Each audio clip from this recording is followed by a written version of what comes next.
দর্শক আসসালামু আলাইকুম। টিম ইন্ডিয়া আমার one of my favourite team. বাংলাদেশের পরে টিম ইন্ডিয়াকে সাপোর্ট করি, ভালো লাগে টিম ইন্ডিয়ার খেলা।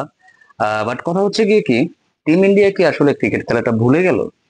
কেন যেন আমার কাছে মনে হচ্ছে টিম ইন্ডিয়ার কোথাও না কোথাও একটা ভুল হচ্ছে। সেই ভুলটা কিসের ভুল আমি জানি না। দেখেন, এই যে একটা টেস্ট ম্যাচ চলতেছে, আজকে তৃতীয় দিন চলতেছে, ইংল্যান্ডকে কোনোভাবেই যেন ভারতের বোলাররা আউট করতে পারতেছে না। ইংল্যান্ডের এখন স্কোর হচ্ছে 458 রানে 4 উইকেট। অলরেডি ইন্ডিয়ার চাইতে 100 রানে এগিয়ে আছে টিম ইন্ডিয়া। মানে ইন্ডিয়ার চাইতে টিম ইংল্যান্ড 100 রানে এগিয়ে আছে। ভাই, এই টেস্ট ম্যাচটা কি ভারতের বাঁচানো সম্ভব? এই টেস্ট ম্যাচটা কি ভারত বাঁচাতে পারবে?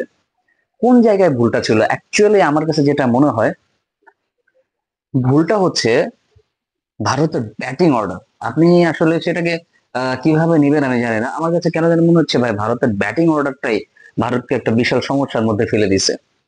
দেখেন, আমার কাছে মনে হয় যেন লোকেশ রাহুল আর ইয়াশাসবি জয়সওয়াল ওপেন না করে সেইখানটাতে যদি শুভমান গিল আর ইয়াশাসবি জয়সওয়াল ব্যাটিং করেন, সেটা অনেক ভালো একটা জিনিস হইতে পারতো ভারতের জন্য। কারণ তারা দুজনে ইয়াংস্টার, নতুন, প্রথম দিক থেকে ব্যাটে বলে সুন্দরভাবে তারা খেলার মতো একটা উপযোগী পরিবেশ তারা তৈরি করতে পারতো। আর ওয়ান ডাউনের কথা যদি আমাকে বলেন, তাহলে আমি বলবো ওয়ান ডাউনে চাইলে আপনি সাই সুদর্শনকে নামাতে পারেন।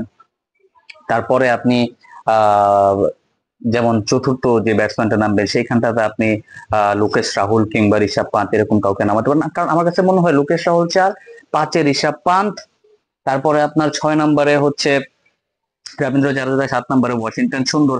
এইভাবে সিরিয়ালটা মেনটেন করলে আমার কাছে মনে হয় অনেক বেশি ভালো হতো। এই যে ভারতের যে ব্যাটিং এর যে এলোমেলো একটা পরিস্থিতি, কাকে আগে নামাবে কাকে পরে নামাবে, সেই বিষয়টা আমার কাছে একটু কনফিউশন লাগে, একটু কনফিউজড আমি এই বিষয়টা নিয়ে।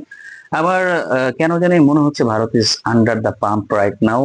এটা ক্লিয়ারলি বোঝা যাচ্ছে, কারণ প্রথম ইনিংস ইংল্যান্ড ব্যাট করতে নেমে অলরেডি 100 রান এগিয়ে। ভারতের যদি এই টেস্ট ম্যাচ জিততে হয়, তাহলে অসাধারণ কিছু করে দেখাইতে হবে। একদম অসাধারণ কিছু না করলে ভাই, এই টেস্ট ম্যাচ জেতা তো দূরের কথা, টেস্ট ম্যাচটাকে বাঁচানো পসিবল হবে না। আমি জানি না ইংল্যান্ড কত দূর পর্যন্ত ব্যাটিং করবে আজকের দিনের। এখনো আরো 25-26টা ওভার বাকি আছে। ইংল্যান্ড কি আজকের দিন পুরোটা ব্যাটিং করবে কিনা, কিংবা লিড দিয়ে ভারতকে আসলে ব্যাটিং এর জন্য আমন্ত্রণ জানাবে, আই ডোন্ট নো। 100 রানে এগিয়ে আছে এখন। এখন আপনি চিন্তা করেন, আরো 26টা ওভারের মতো বাকি আছে। 26টা ওভার যদি ইংল্যান্ড ওয়ান ডে স্টাইলে ব্যাটিং করে, মানে ধরেন 5 করে রান করলো ওভার প্রতি, তাহলে কত? 130 আর 100, 230 রানে লিড দিয়ে কি ইন্ডিয়াকে ব্যাটিং এর আমন্ত্রণ জানাবে? আর তবে আমার কাছে কেন জানি মনে হয়, 230 রানে লিড দিয়ে যদি ইন্ডিয়াকে ব্যাটিং এর আমন্ত্রণ জানায়, তাহলে আহ ইন্ডিয়া যদি ইন্ডিয়া যদি পরের ইনিংসটাতে, মানে এক কথায় বলতে গেলে পরের ইনিংসটাতে যদি ইন্ডিয়া সামহাও 500 রান করতে পারে, তাইলে কিন্তু ভাই উল্টা প্রেসার কিন্তু ইংল্যান্ডের উপর পড়ে যাবে, যেটা আমার কাছে মনে হয়। তো ভারতের জন্য আসলে এরকম কঠিন কিছু না। ভারতের নিউ ট্যালেন্ট, ইয়াংস্টার, এরা যখন তখন এনিথিং, যে কোনো কোনো কিছু ঘটায় দিতে পারে, সেটা নিয়ে আমার কোনো সন্দেহ নাই। বাট আমার কাছে মনে হয়, যদি সম্ভব হয়, যদি সম্ভব হয় ভারতের ব্যাটারদের ব্যাটিং পজিশনটা অ্যাটলিস্ট ঠিক করা। কারণ এই জিনিসটা আমার কাছে এলোমেলো লাগতেছে। যার যে জায়গায় আসলে খেলার কথা থাকে, সেই জায়গাটাতেই খেলানো উচিত বলে আমি মনে করি। এটা জিনিসটা যদি ঠিক না হয়, তাহলে আসলে ভারতের জন্য কামব্যাক করাটা খুব কঠিন হয়ে যাবে, খুবই কঠিন হয়ে যাবে। কারণ দেখেন, আপনার ইংল্যান্ড ভাই বাজ বল ক্রিকেট কিন্তু অভ্যস্ত। ইন্ডিয়া স্পেশালি এই টেস্ট ম্যাচটাতে যেভাবে ব্যাটিং করেছে, খুবই স্লো, ধীর গতি ছিল। বাট ইংল্যান্ড কিন্তু সেটা করে না। আপনি প্রথম থেকে খেয়াল করেন, ইংল্যান্ডের যে ব্যাটাররা, আমি তো বলবো 4টা সেঞ্চুরি মিস হয়ে গেছে। জো রুটের কথা আলাদা ভাবে কি বলবো, জো রুট এক কথায় অসাধারণ একজন ব্যাটার। এই যুগের one of the best batter. Virat Kohli, Williamson, Joe Root, Smith, এদের মধ্যে আসলে কোনো কম্প্যারিজন হয় না। এরা যার যার জায়গাতে সেরা, জো রুটও তাদের মধ্যে একজন।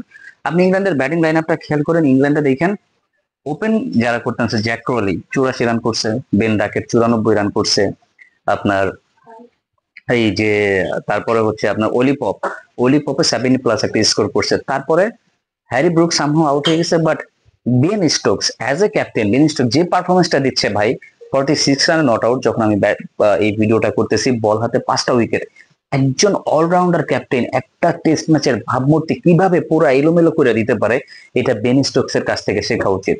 অন্তত পক্ষে ভারতের বেন স্টোকস এর কাছ থেকে শেখা উচিত। দেখেন, ভারতেও কিন্তু অলরাউন্ডার অভাব নাই। আমি গতকালকে একটা ভিডিও করেছিলাম যে বেন স্টোকস এর মতো মন মানসিকতা, এত স্ট্রং পার্সোনালিটির একজন মানুষ যেভাবে সম্ভব টেস্ট ম্যাচটাকে যেন একাই নিজে নিয়ন্ত্রণ করতেছেন, একাই নিজে ম্যাচটা ঘুরিয়ে দিচ্ছেন। আপনি চিন্তা করেন যেখানে ভালো ভালো বোলাররা উইকেট পেলেন না, সেখানে বেন স্টোকস পাঁচটা উইকেট নিয়ে নিলেন ভারতের প্রথম সারির ব্যাটসম্যানদের। আর অন্যদিকে ইন্ডিয়ান বোলাররা কোনোভাবে উইকেট পাচ্ছেন না, কেউ যেন ব্রেক থ্রু দিতে পারতেছে না, কিংবা ব্রেক থ্রু দিলেও চাপে ফেলতে পারতেছে না। সবার মাঝখানে একটা একটা একটা বড় পার্টনারশিপ হতে যাচ্ছে। তো ভাই, এই কথা যদি আমি বলি তাহলে আমার কাছে মনে হয় না যে আমি ভুল বলতেছি, যে ইন্ডিয়ার জন্য এই টেস্ট ম্যাচটাতে ঘুরে দাঁড়ানোটা খুবই কঠিন হবে। কেন যেন মনে হচ্ছে বারবার যে ইন্ডিয়া কি ব্যাটিংটা ভুলে গেল, ইন্ডিয়া কি ব্যাটিংটা কোনোভাবে ভুলে গেল, ইন্ডিয়ার কোন জায়গায় সমস্যা হচ্ছে, আই ডোন্ট নো। কোন প্রেশার নিয়ে নিচ্ছে টিম ইন্ডিয়া? এত ভালো একটা সূচনা ছিল এই সিরিজের ফার্স্টে, আনফরচুনেটলি তারা সেটা হেরে গেছে। আগের টেস্ট ম্যাচটাও প্রায় জিততে জিততে হেরে গেছে। মানে আগের টেস্ট আসলে কথায় আছে না, যত গড় যত বসে না ভাই, বেশি প্রশংসাও করতে নাই। 192, 192 রানের টার্গেট ইন্ডিয়া চেস করতে পারে নাই, সেটাও শুধুমাত্র আমি বলবো যে ইন্ডিয়ার এই ধীরগতির ব্যাটিং এর কারণে। ইন্ডিয়ার ধীরগতির ব্যাটিং এর কারণেই কিন্তু ইন্ডিয়া টেস্ট ম্যাচ হেরে যাচ্ছে। তারা মানে গতির সাথে পারছে না, ফার্স্ট যে সবকিছুতে যে ফার্স্ট থাকা লাগে সেই জিনিসটার সাথে তারা তাল মিলাতে পারছে না। আপনি মিলিয়ে দেখেন, ইন্ডিয়া যদি স্লো খেলে ভাই, ইংল্যান্ডের সাথে কোনো টেস্টই তারা জিততে পারবে না। আপনার ব্যক্তিগত মতামত আমার ভিডিওর কমেন্ট সেকশনে কমেন্টস করে জানিয়ে দিবেন। সবাই ভালো থাকবেন, সুস্থ থাকবেন। আসসালামু আলাইকুম।